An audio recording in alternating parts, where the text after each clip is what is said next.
I've known Richard for a number of years now. Our association goes all the way back to Pastors for Life. Some of you may remember that group. It was around in the 1990s. I was with Richard when he was arrested for doing the right thing, defending life, something he's not ashamed of, something he's proud of, because he was standing up for the lives of the unborn. And he did that through Pastors for Life. He did it with great passion, and it was a pleasure for me to work with him in that setting. You know, we can talk about his background, a magna cum laude Phi Beta Kappa graduate from Furman University with a degree in economics and business. But what he wants you to know most about is his family. He's a homeschooling dad, 8 children. You already met them as they came up and led us tonight in the Pledge of Allegiance.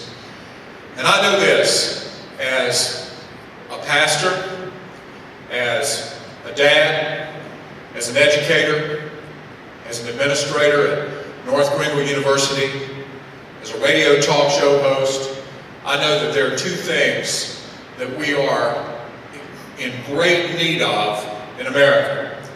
One is spiritual renewal and revival. We need it more than we need our next breath. We need God to come and do a work among us, in our lives, and through us, to change this nation from the inside out. But we also need leadership. We hunger for godly leadership, people with principles who are not politicians, they're statesmen. And I can tell you that my association through the years with Richard Cash has revealed that he's that kind of man, a man of principle, that will stand not only for what he says, but for what he deeply believes, and those 2 things will always match. I know that about him. I know that about him from our relationship. So please welcome tonight.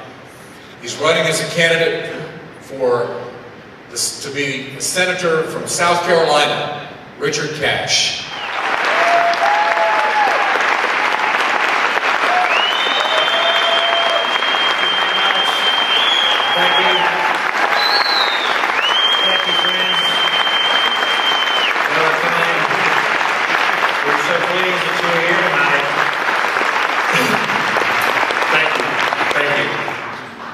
You're probably wondering who this is.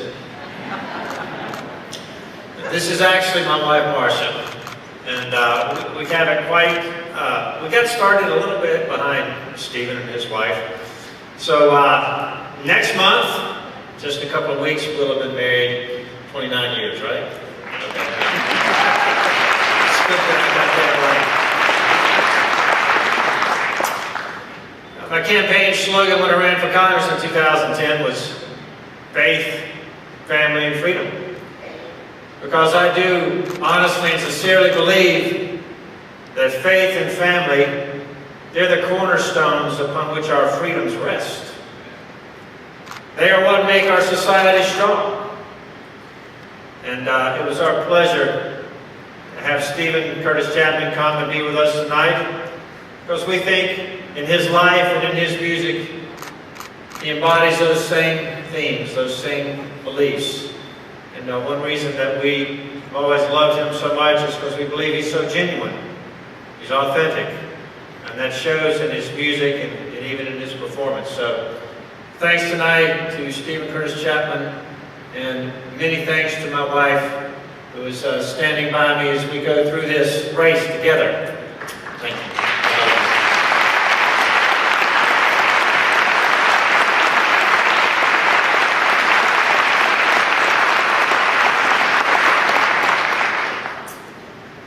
Well, this race, I want you to know, first of all, is really not about me.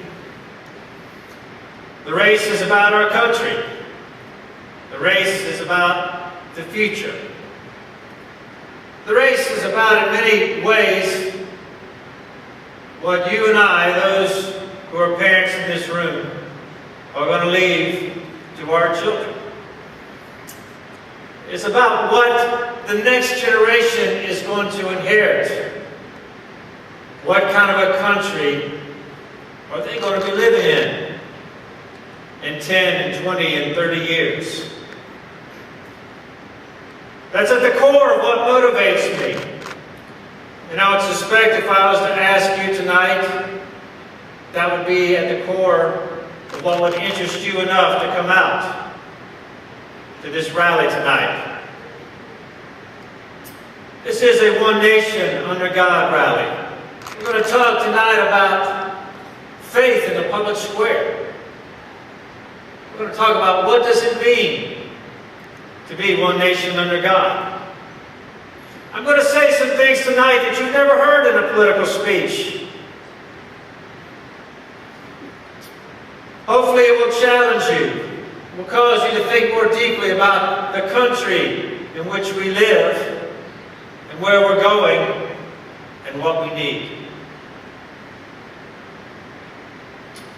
You saw the commercial earlier in the program where I talked about, my children did, Christianity, capitalism, and the Constitution, what I call the 3 C's of our American heritage. The things that make America distinct. The reasons why, if you were to be asked and were to think about it, and when I'm asked, I say this is the greatest nation on earth.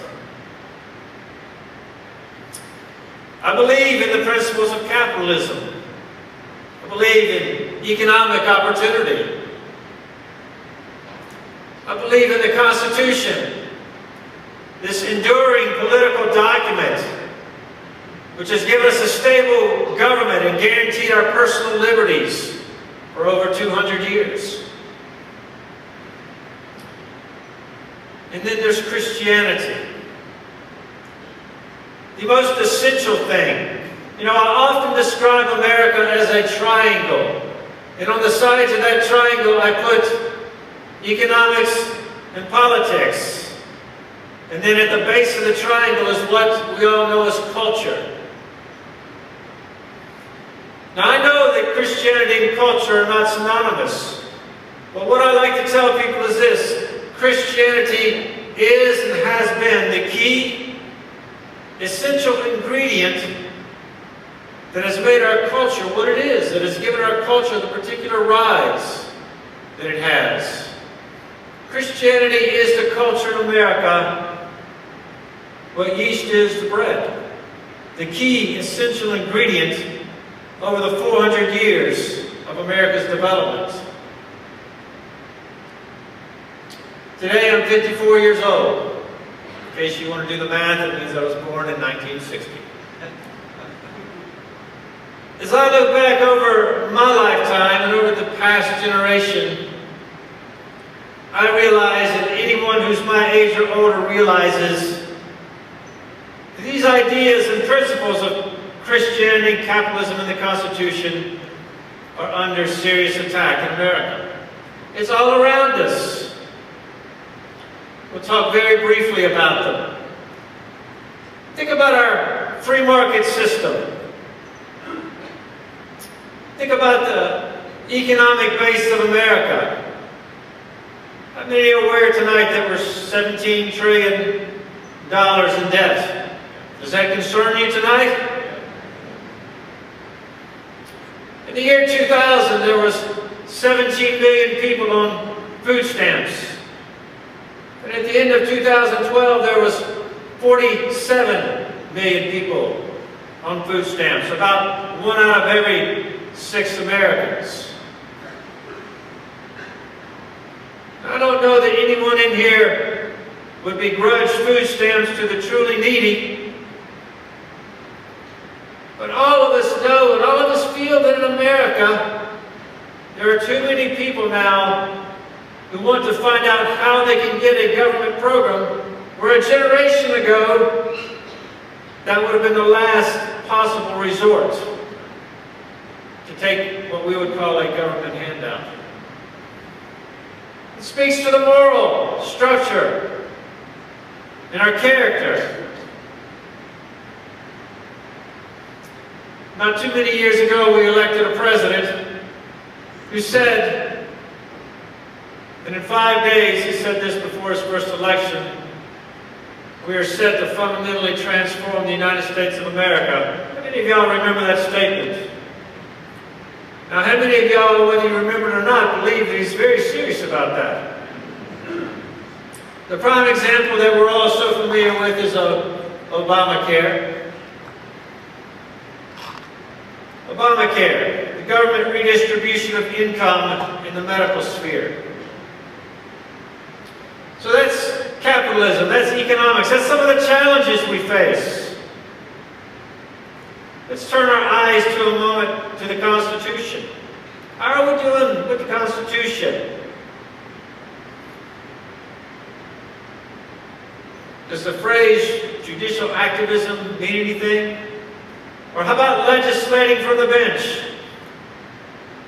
I'm not old enough to remember, but we're all aware that a generation ago in 1962, the Supreme Court said, no more prayer in the public schools. A prime example of judicial activism, of legislating from the bench, of saying something that was simply on the face of it not true in regards to American history and heritage. Now we're dealing with an onslaught of what I would call presidential imperialism. We have a president who says he has a pen and a phone, and he'll go around Congress any way that he can to achieve his objectives. And we have big bureaucracies that we've come to fear. Bureaucracies that we've seen in the last year, like the IRS, are simply out of control and unaccountable. And where's the investigation into what happened last spring when it was revealed that the IRS was targeting conservative political groups like Tea Party and Patriot organizations? And where's the accountability in anyone being held accountable for that abuse of government power? We have serious constitutional challenges in our nation. As I often tell people, as bad as those things are, and they're bad, I don't minimize them in any way. Those aren't our greatest challenges. And those are not even the things that are going to determine the future and the fate of our nation. It is our cultural foundation. It is that moral and spiritual underpinning upon which the future of America rests. I think many of y'all would agree with that. Many of y'all are here because you know that to be true in your own heart, in your own mind. Two things happened in the 1960s that have led to this shift, this enormous change in American culture. One thing I'll mention up briefly: the Supreme Court began to drive God from the public square, from our civic and political institutions. The second thing that began to happen was that as Americans, both individually and as a society, we began to substitute moral relativism for moral absolutes. We came up with phrases like situational ethics, a phrase that simply means what is right in one situation may not be right in another. What's wrong in one situation may not be wrong in another. It all depends. We began to teach our children values clarification in the school system so they could decide what was right and wrong for them.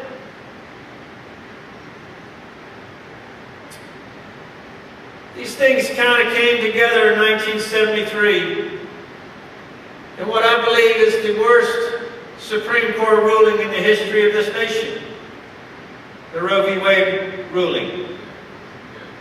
The ruling that struck down all anti-abortion statutes throughout the nation.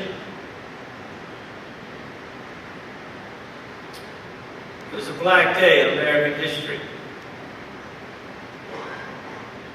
Friends, lately I've begun to wonder, actually I've wondered for decades how that ever happened in America. because I was only 13 when that happened. And I was fighting it by the time I was in my 20s, trying to turn this nation back and wondering, how did this come in? What happened? And now I think I know. Because right now we're living through the same thing that is happening in our nation. But the subject is homosexual marriage. You see, in the late 1960s, some of the states in our union began to liberalize their laws concerning abortion. Some of the states began to make it easier. And the Supreme Court took the pulse, they took the reading of America, and they thought it was time in 1973 that Americans would be willing to accept abortion on demand across the nation. So they handed down that ruling. And it's caused a great cultural war ever since. A war that is yet to be ended. And this is where we're at in American history. I believe before too long, the Supreme Court is very likely to strike down all definitions of marriage in this nation as marriage between a man and a woman. I believe they are likely to strike down all constitutional definitions of marriage that limit marriage to a man and a woman. Now you may be thinking tonight, okay, I don't like that. But what's the end result? And is that so bad? And is there anything that can be done about it? Well, I want you to see the development because we're into the next stage now in both of these areas. How many of y'all are familiar with that company called Hobby Lobby? And how many of y'all are aware that Hobby Lobby is in a lawsuit against the federal government because the federal government has told this private company that they must offer an insurance plan to their employees that includes abortifacients. Now, if you don't know what an abortifacient is, it's a chemical means of abortion in the early days of pregnancy. And so here's this big company that is owned by some Christians who is being told, you must offer this, or if you won't offer this insurance plan, you're going to be heavily fined. Basically fined out of existence.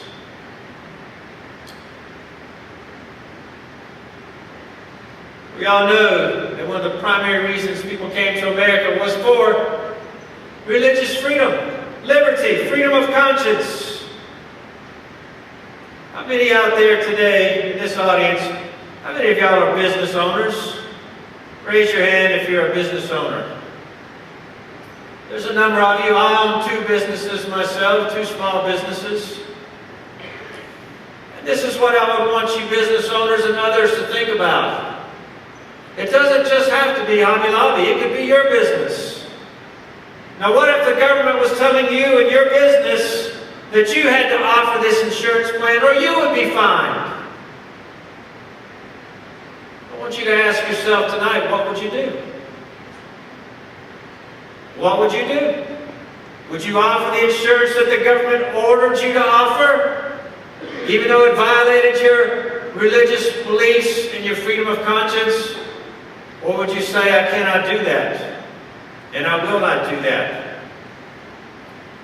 Because now that is the point at which Hobby Lobby is, and I think they're just making an example of Hobby Lobby to teach the rest of the country what's coming.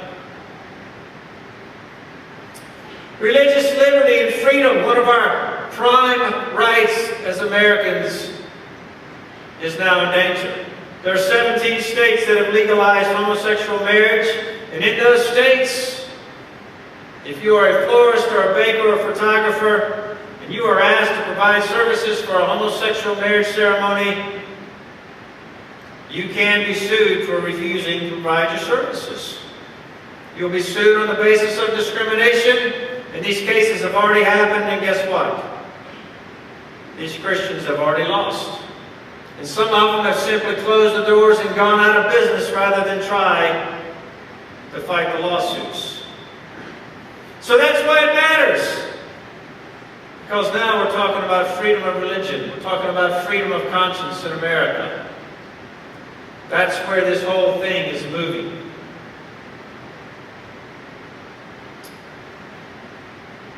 We've come a long way in America in a generation.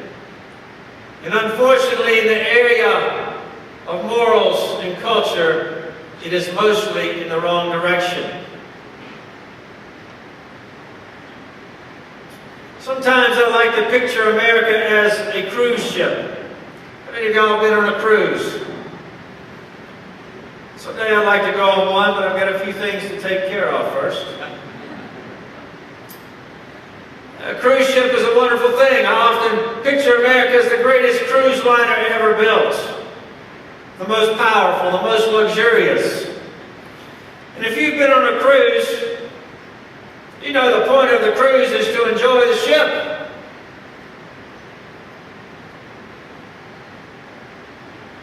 You shouldn't have to worry about where the ship's going.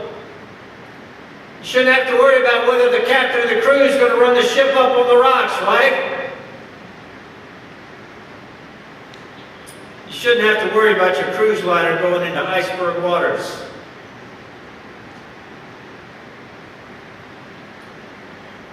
But I believe, and perhaps there are some others here today who believe, that the United States ship of America is indeed in iceberg waters.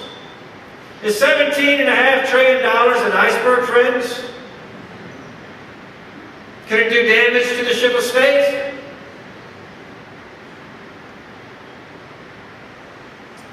We are the most blessed nation on the planet. You know, it's often that I feel this way. Even tonight, as Stephen Curtis Chapman was singing, I was thinking, Lord, how blessed we are. How blessed we are as a people and as a nation. But sometimes I feel, and perhaps you might think this way, that we're living to some degree on the fumes of the heritage that was handed down to us. That we're living on the spiritual blessings of our forefathers.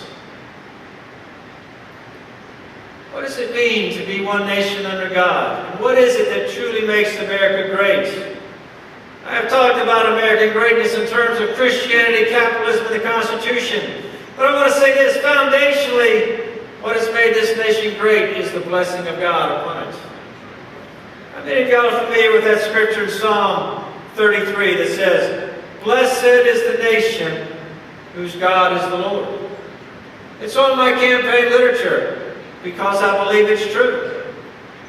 I believe in centuries past, America has readily and publicly acknowledged that the Lord is God and God has blessed America. And now I believe we're in danger of God's hand of blessing being removed.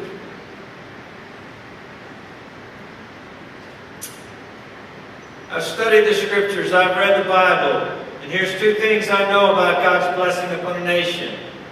God blesses nations that honor and acknowledge Him publicly, and God blesses nations that base their public law and their public policy upon His great eternal moral law. That's what it takes for the hand of God to be upon a nation of blessing.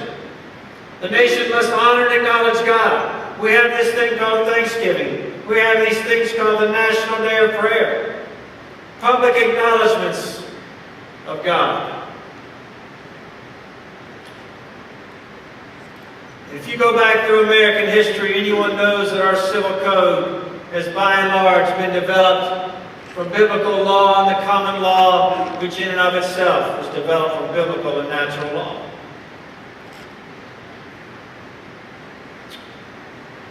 So here's the problem, my friends. Since 1973, we have allowed over 55 million human beings, each and every one created in the image of God, to be destroyed in our nation. We are awash in the blood of the innocent in America. And even as I speak, we are living in a time where America is trying to redefine the institution of marriage that God has already defined in the second chapter of the Bible.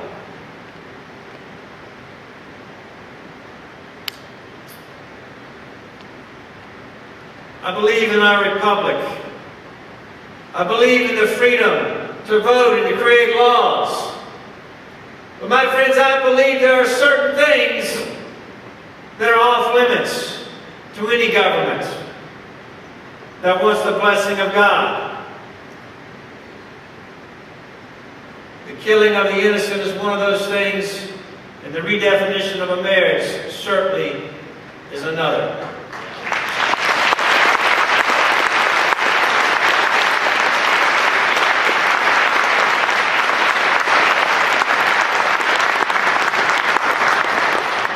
I'm going to read you a few quotes tonight. I know what I'm saying is a little unusual in a political speech.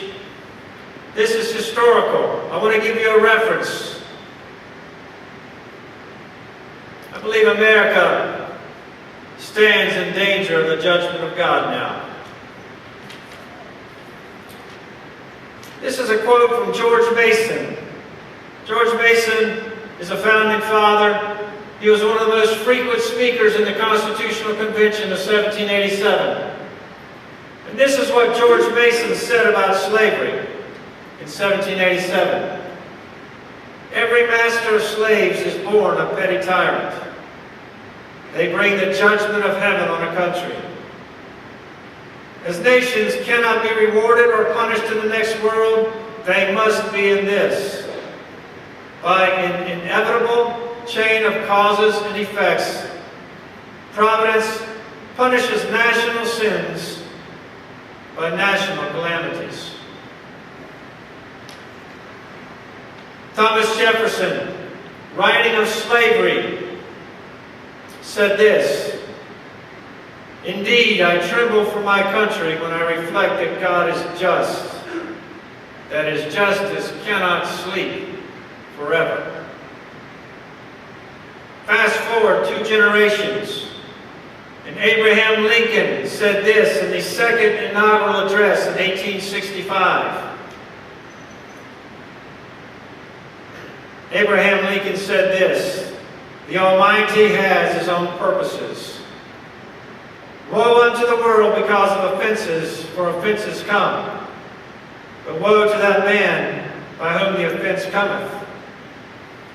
If we shall suppose that American slavery is one of those offenses which, in the providence of God, must needs come, but which, having continued through His appointed time, He now wills to remove, and then He gives to both North and South this terrible war as the woe due to those by whom the offense came. Shall we discern therein any departure from those divine attributes which the believers in the living God always ascribe to Him? Fondly do we hope, fervently do we pray that this mighty scourge of war may speedily pass away.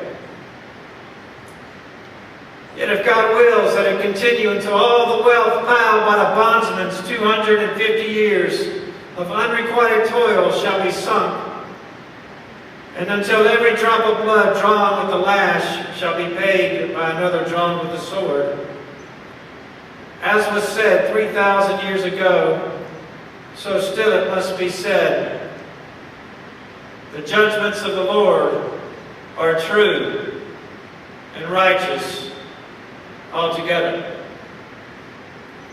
I want you to think about this. This was Abraham Lincoln speaking in the spring of 1865, after 4 horrible years had been killed. And he said this in his second inaugural address.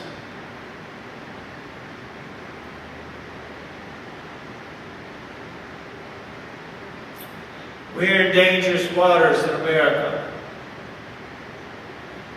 Now my prayer and my hope is this, because this campaign is called Heritage and Hope. Hope for the next generation.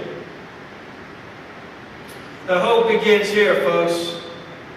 America must turn back to God.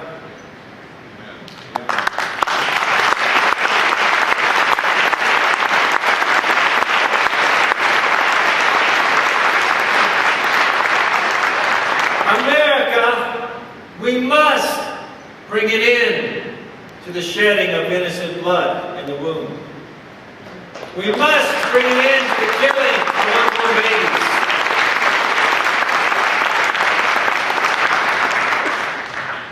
Here is a curious thing about these quotes and about these men that I've read to you.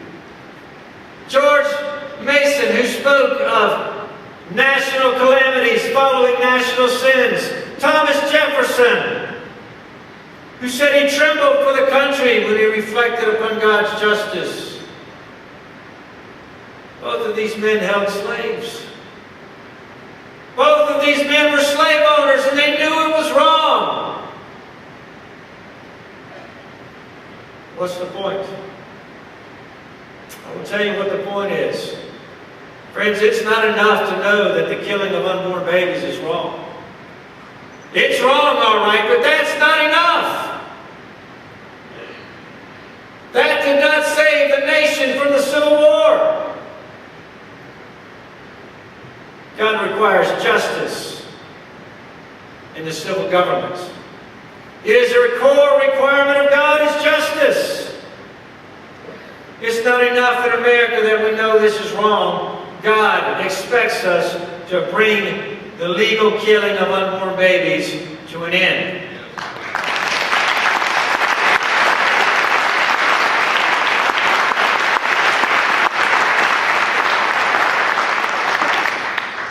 How is this to be done? We need a revival. We need a great awakening. We need a moral renewal. The first thing I would say to you is this, and I will say it wherever I have opportunity.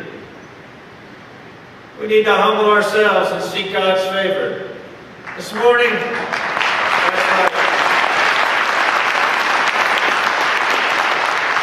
I went downstairs and I took my Bible and I just opened it and set it down on the kitchen table. And when I sat down to it this morning, it was turned to 2 Chronicles chapter 7. 2 Chronicles chapter 7. That probably rings a bell with many of y'all in here tonight. In chapter 7, verse 13, the Lord said, "If I shut up the heavens so that there is no rain, or if I command the locusts to devour the land, or if I send pestilence among my people, and my people who are called by my name humble themselves and pray and seek my face and turn from their wicked ways, then will I hear from heaven, will forgive their sin, and will heal their land." Here is the hope I offer to you first and foremost, for many of you in here tonight are believers. We don't have to wait for Hollywood, and we don't have to wait for Washington, D.C. The key to the healing begins in the Church of Jesus Christ. That's where it begins.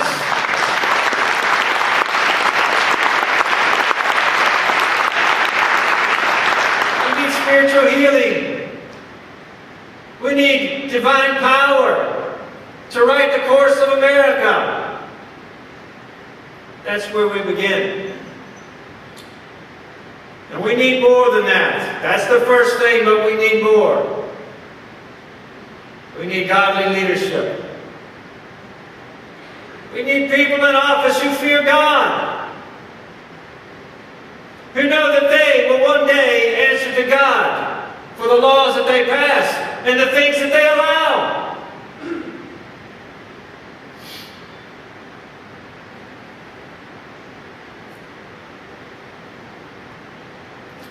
I'm running for the United States Senate very simply.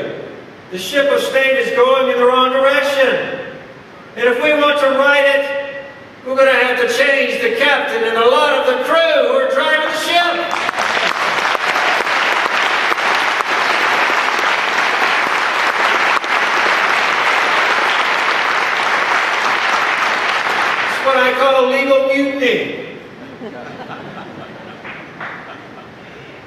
God has given us a constitutional republic.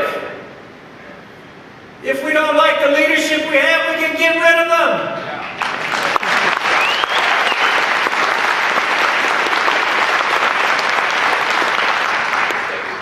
And that's exactly what we need to do. And I'm running against Senator Graham for many reasons. One reason I'm running against Senator Graham is because the things I've said here tonight, I believe need to be heard all across South Carolina, and in fact all across America, because I believe they're true. I believe they're necessary. I do not believe we can bring an end to the shedding of innocent blood if we're afraid to even talk about it in the public square.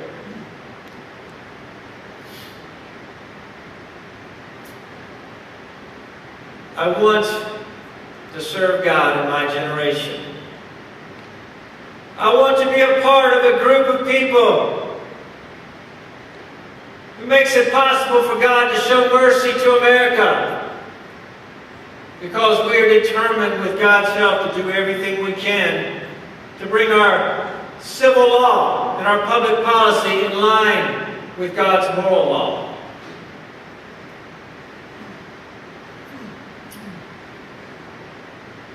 Senator Graham was the only Republican on the Senate Judiciary Committee to vote for Sonia Sotomayor and Elena Kagan, the only one.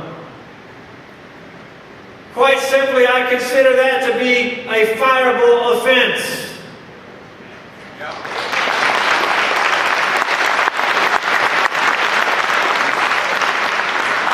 It's the Supreme Court that gave us Roe v. Wade, and he has put 2 justices on the Supreme Court that are going to be making law for the next 20 or 30 years. And he makes no apology for it. If he goes back into the Senate and Barack Obama has another appointment, he's going to rubber stamp him, or her, as the case may be. If he is in the Senate and Hillary Clinton is the president, he has made it clear that the president gets to choose who they want. And we simply cannot afford that anymore.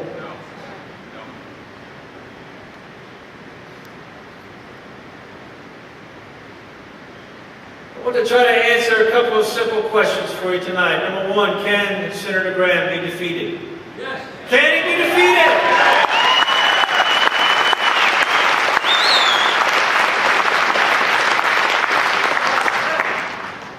I believe he can, or I wouldn't be in the race. Now, some of y'all know fairly well where I've come from, and some of you don't, so let me just tell you. I got into this race last April the 15th. It's almost been a year. I got into this race 3.5 months before any other candidate. I got into this race when Lindsey Graham was said to be unbeatable, when they said he was going to coast to re-election, when his poll numbers were in the high 60s.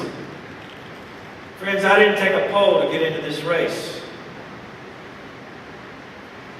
There was a sense of calling, a sense of duty, a sense of urgency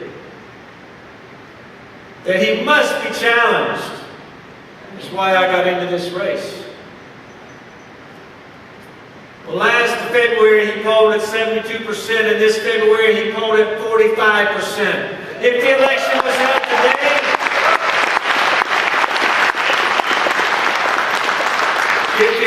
was held today, there would be a runoff.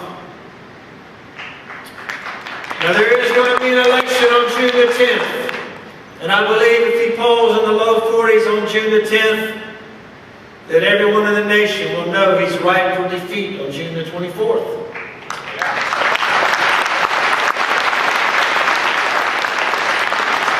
And let me just say this to all y'all who are from Greenville. Y'all are the center of conservatism in this state. In 2008, Senator Graham lost one county in his re-election bid, and that was Greenville County. Greenville is the center of conservatism. But whatever county you live in, the goal must be to hold him into the low 40s on the first vote.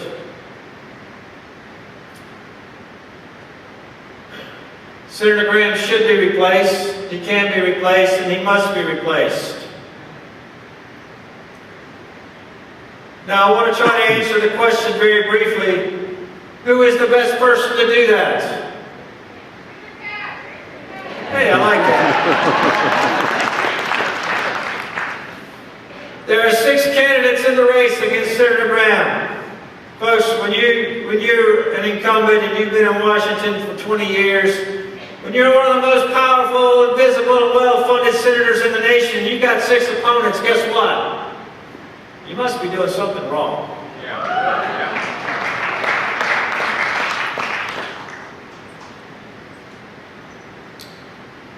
We need to put somebody into a runoff with Senator Graham who can go toe-to-toe with him on the stage if there's to be a debate. We need to put someone into a runoff who has a high upside and a very low downside in terms of targets for Senator Graham to shoot at, because he has millions of dollars. Any candidate that goes into a runoff with an obvious weakness, with skeletons or baggage, as the word may be, they're going to be at a great disadvantage in a runoff. Now, Tony Beams already alluded to the fact that I was arrested in front of an abortion clinic, and it's true. But if that's what he wants to bring up, then all I can say is bring it on.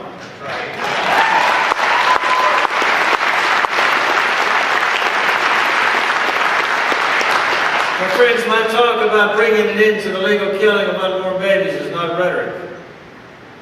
I'm the father of 8 children. I've been to jail 9 or 10 times. With God's help and given the opportunity, I will make the decisions and the choices that have to be made to bring an end to the killing of unborn children in this nation.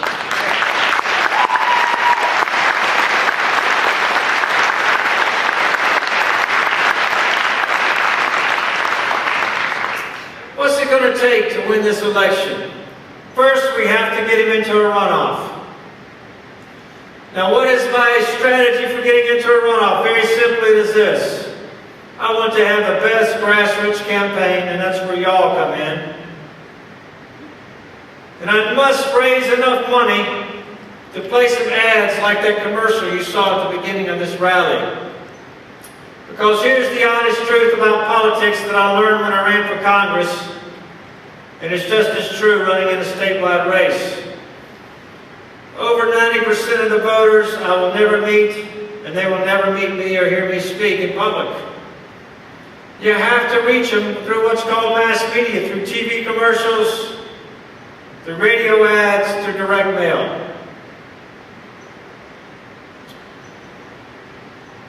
So my goal is to be able to play as many commercials as any other challenger in this race, but with your help and with your involvement, to have the best grassroots campaign. Because it's going to take a challenger with a very strong grassroots campaign in order to beat Lindsey Graham.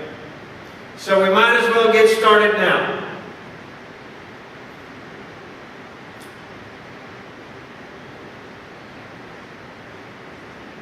When my wife and I got into this race, we knew it was going to be costly. Someone was asking me before the meeting how my business was. And anyone here who's a small business owner, you probably understand what your business is like after you haven't been there a year. It's not as good as it used to be. There's a price to be paid to win this nation back and to turn this nation around. I'm going to do everything I can do, but I need y'all doing everything that y'all can do.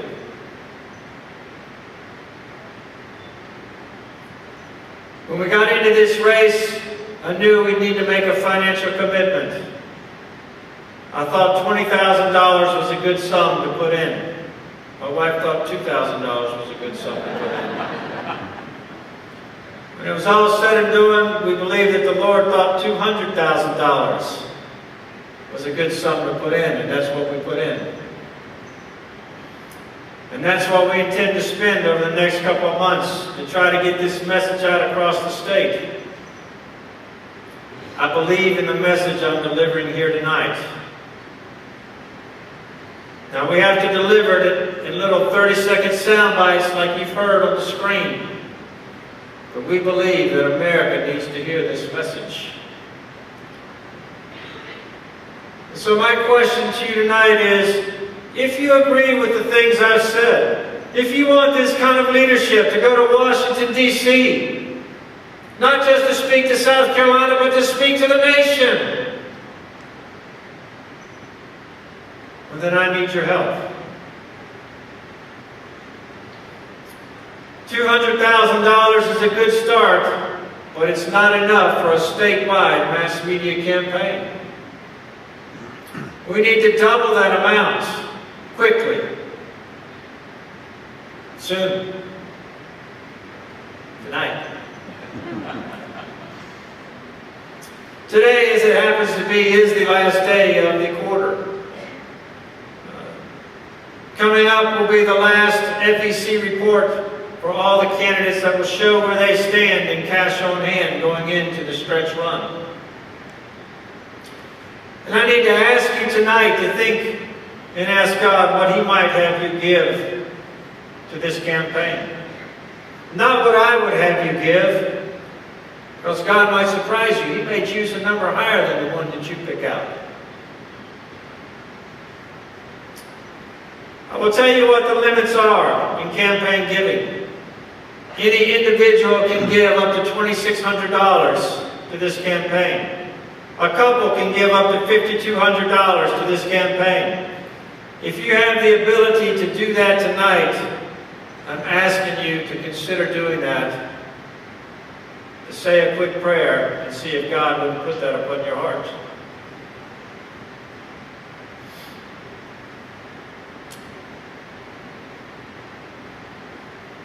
Perhaps that is just beyond your reach, beyond your ability. Perhaps you can give $1,000 tonight. We need many of those gifts tonight. Some can give $500, some $250, some $100. It's between you and the Lord.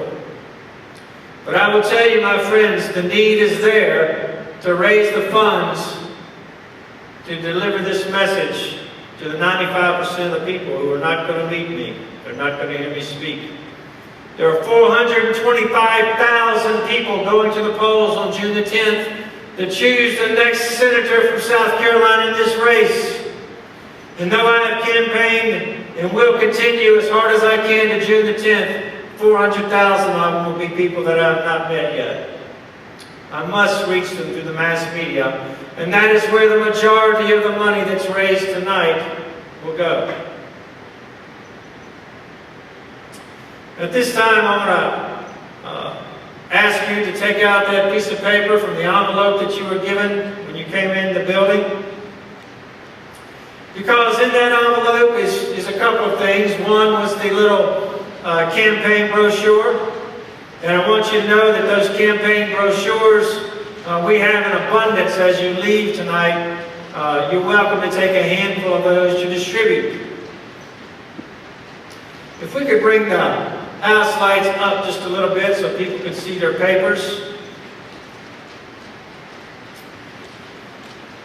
We also will have signs, yard signs out there. And we will have bumper stickers for your vehicles out there.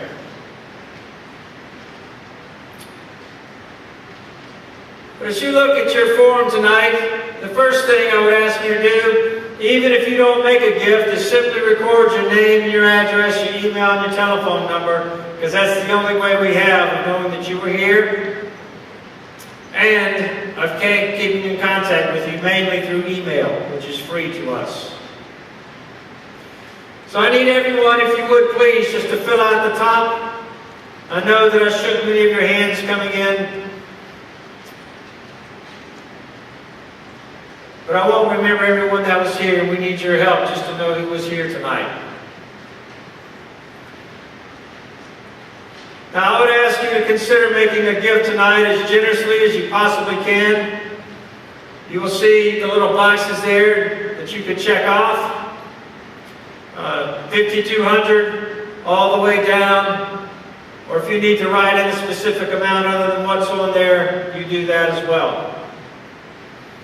If you do not have a checkbook tonight, but you would like to make a credit card donation, there's a place there where you can enter that information. And I will also tell you that at the tables where the balloons are out there, we have computers where we can take a credit card donation on your way out if you would rather do it here as opposed to recording your information.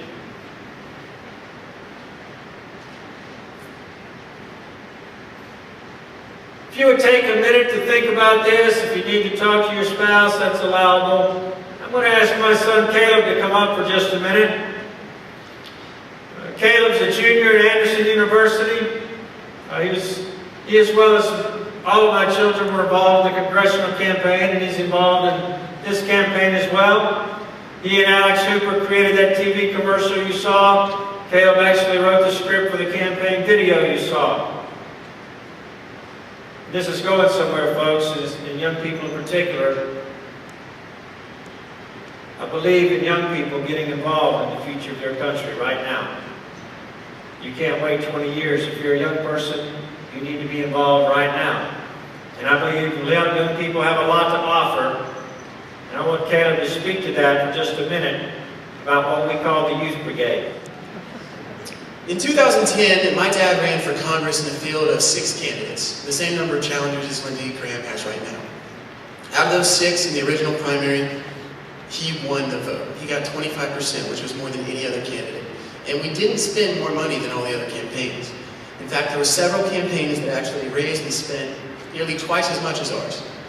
And no one really understood, how did Richard Cash do that? Why is Richard Cash the lead challenger? But we knew. The reason was we had an incredible network of people who volunteered their time and gave their energy, and they accomplished something that money couldn't buy. They built a grassroots campaign. And that's what we need to do in order to have the same effect on this race in 2014. On the bottom part of your form, on the left side, it says, I'm interested in the below volunteer activities. And if you can do any of those things, we'd like you to check that off, and we're going to get in touch with you. You can tweet about this event. How many of you guys tweet? The same number of you that are under 25? Okay. You can Instagram if you want to Instagram. We'd love for that. Make phone calls. Go door to door. Work polls. There's a lot of things you can do. And if you're willing to donate your time, even if you don't have the money, it can make a big effect on the race. The right side says, I am 13 or older and I want to volunteer for the Youth Brigade. The Youth Brigade, I'll be honest, it was a ton of fun in 2010. I had about 150 of my friends, and we all went door to door together and knocked up. I had a ton of fun. My friends said they did. They're still my friends. So if you are in that age range, 13 to, I'll say 30, and you want to help us knock on doors, we would love to have your information there. We would like you to volunteer a week of your time from the evenings, probably about 4:30 to 7:30, to go knock on doors in neighborhoods. That's the biggest way you can make an impact on this race. So, young people, the bottom half of this form is for you. Those of you who maybe can't give a donation tonight, I would encourage you to look at the different ways you can volunteer to have an impact on this race. Thank you. To be here. I know that some of the things I've said tonight, you're not used to hearing in a political speech. I believe I've said some things tonight that need to be heard in America, that need to be heard in South Carolina. I hope it's provoked you to think some, perhaps to go home and consider some things that I've said that you may not have thought of before. I'm going to slip out at this time so I can be out there to shake your hands as you go out, but my good friend Tony Bean is going to come and just have a closing word with you. But I do want to say thank you. God bless America, and more importantly, may America bless God.